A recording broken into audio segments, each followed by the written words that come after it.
Welcome জানাচ্ছি সবাইকে, স্বাগত জানাচ্ছি সবাইকে আজকের পর্বে। তোমরা যারা গত পর্ব দেখেছো তারা নিশ্চয়ই লেনদেন সম্পর্কে একটি পরিপূর্ণ ধারণা পেয়েছো। আজকে বলবো হিসাব সমীকরণ নিয়ে কথা। তোমরা যারা হিসাব বিজ্ঞান শিখতে চাচ্ছ, আজকের পর্বটি তাদের জন্য এতটাই গুরুত্বপূর্ণ যে আজকের ভিডিওটি না দেখলে পরবর্তী ভিডিওগুলো তোমাদের কাছে অনেক কঠিন মনে হবে। তাহলে চলো আজকের ভিডিওটি শুরু করি এবং আজকের ভিডিওর মাধ্যমে আমরা নতুন কিছু শিখি যা আমাদের অ্যাকাউন্টিং এর এই যাত্রাকে আরো সহজ করবে, আরো সুন্দর করবে এবং তোমাদের অ্যাকাউন্টিং এর ভীতি বা ভয়কে দূর করে দিবে। তোমরা যারা অ্যাকাউন্টিং এ দুর্বল তারা অবশ্যই ভিডিওটি দেখতে পারো এবং তোমার বন্ধু বা সহপাঠীর মাঝে ভিডিওটি শেয়ার করতে পারো। চলো আমরা কথা শুরু করি। হিসাব সমীকরণ জিনিসটা কি? মূলত হিসাব বিজ্ঞানের প্রত্যেকটা নাম, যত টার্ম আছে হিসাব বিজ্ঞানের যতগুলো নাম ব্যবহার করা হয় সেই নামগুলোকে বেসিক 5টা ভাগে ভাগ করেছে।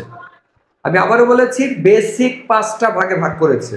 তার মানে হিসাবকে 5 ভাগে ভাগ করা হয়েছে। তোমাদের কিন্তু এমসিকিউতে আসতে পারে হিসাবকে কয় ভাগে ভাগ করা হয়েছে। হিসাবকে 5 ভাগে ভাগ করা হয়েছে। এই 5টা ভাগকে আবার 3টা অংশে বিভক্ত করে হিসাব সমীকরণ তৈরি করা হয়েছে। হিসাব সমীকরণ মানে হলো, আমরা ইকুয়েশনের শব্দ শুনেছি, ইকুয়েশন অর্থাৎ আমার ব্যবসা প্রতিষ্ঠানে সম্পদের পরিমাণ, দায়ের পরিমাণ, আয় ব্যয়ের পরিমাণ এবং আমি মালিক, আমার কতটুকু অধিকার আছে, এই মালিকানা সত্ত্বের পরিমাণ আমরা জানতে পারবো এই হিসাব সমীকরণের মাধ্যমে। এই হিসাব সমীকরণটা তাই হিসাব বিজ্ঞানে অনেক গুরুত্বপূর্ণ। হিসাব সমীকরণ মূলত 3টা উপাদান, এ, এল এবং ও ই। আবারও বলছি, এ, এল এবং ও ই। তো এক পাশে থাকবে এ আর অন্য পাশে থাকবে এল প্লাস ও ই। এখন তোমাদের কাছে এ কি, এল কি, ও ই কি একটু কঠিন লাগতে পারে। হ্যাঁ বন্ধুরা, এ মানে হলো, এ দিয়ে অ্যাসেট বানান করা যায়, অ্যাসেট। ওকে, তার মানে এ অ্যালফাবেট দ্বারা অ্যাসেটকে বুঝবো। অ্যাসেটের বাংলা হলো সম্পদ বা সম্পত্তি। এল, এল দ্বারা আমরা জানবো যেটা, সেটা হলো লায়াবিলিটিস অথবা লায়াবিলিটি। লায়াবিলিটি মানে হলো দায়, অর্থাৎ তোমার কাছে, প্রতিষ্ঠানের কাছে অন্য মানুষ যদি টাকা পয়সা পেয়ে থাকে সেটাকে বলা হয় লায়াবিলিটি। লায়াবিলিটি মানে হলো দায়, মানে আমি দায়বদ্ধ এই টাকাটা অন্যকে দেওয়ার জন্য। আর ও ই, এই ও ইটা হলো ওয়ানার্স ইকুইটি।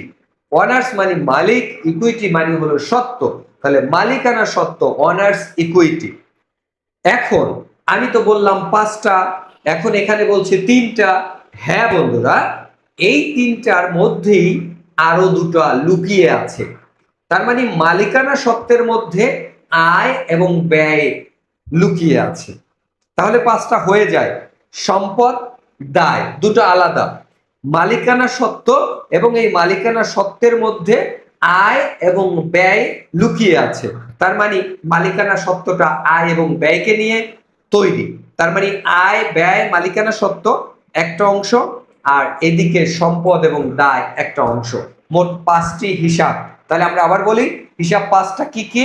সম্পদ, দায়, আয়, ব্যয় এবং মালিকানা সত্ত্ব। আর একবার রিপিট করছি, সম্পদ, দায়, আয়, ব্যয় এবং মালিকানা সত্ত্ব।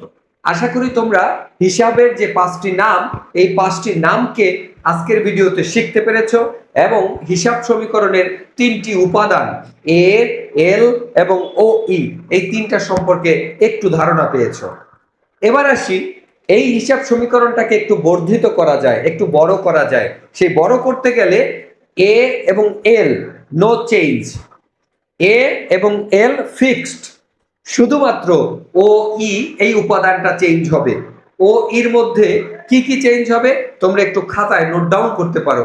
সি আসবে, সি, সি মানে হলো ক্যাপিটাল। এই সির সাথে অর্থাৎ ক্যাপিটালের সাথে একটা মালিকের ব্যবসা শুরু করলে যে টাকাটা নিয়ে শুরু করে তার সাথে ওই প্রতিষ্ঠানে যে আয় হবে, দ্যাট মিনস রেভিনিউ, অর্থাৎ ক্যাপিটালের সাথে রেভিনিউ অ্যাড হবে মানে যোগ হবে। তাহলে সি প্লাস আর, সি প্লাস আর, অথবা তুমি লিখতে পারো সি প্লাস আই। আই মানে ইনকাম, আর মানে রেভিনিউ, আর সি মানে ক্যাপিটাল। তাহলে ক্যাপিটালের সাথে রেভিনিউ অথবা ইনকাম যোগ হবে। এখান থেকে দুটা জিনিস মাইনাস হবে। একটা হলো ই এক্স, দ্বারা বোঝায় এক্সপেন্সকে, এক্সপেন্স মানে হলো খরচকে, ব্যয়কে বোঝায়। আর একটা হলো ডি, মানে হলো ড্রয়িং, মানে হলো উত্তোলন।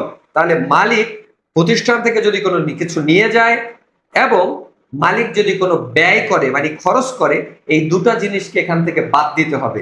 তাহলে মূলধনের সাথে আয় যোগ হবে, ব্যয় এবং উত্তোলনটাকে আমরা বাদ দিব। এই হলো হিসাব সমীকরণের বর্ধিত রূপ। তাহলে বর্ধিত রূপটা লিখবো কিভাবে? A is equal to L plus C plus R minus E X minus D. আশা করি তোমরা প্রত্যেকেই হিসাব সমীকরণ সম্পর্কে পরিপূর্ণ একটি ধারণা পেয়েছো। পরবর্তী ভিডিওতে আমরা আলোচনা করব হিসাব সমীকরণের প্রভাব, লেনদেনে হিসাব সমীকরণের প্রভাব, যা খুবই গুরুত্বপূর্ণ, খুবই গুরুত্বপূর্ণ। সবাইকে পরবর্তী পর্ব দেখার আমন্ত্রণ জানিয়ে এখানেই বিদায় নিব। তার আগে বলে নেই, তোমরা যারা আমার ভিডিও প্রথম দেখছো অবশ্যই চ্যানেলটিকে সাবস্ক্রাইব করবে এবং ভিডিওটিকে শেয়ার করবে। আর একটি কমেন্টস অথবা লাইক, দুটির যে কোনো একটা দিতে অবশ্যই ভুলবে না। ভালো থাকবে। আল্লাহ হাফেজ।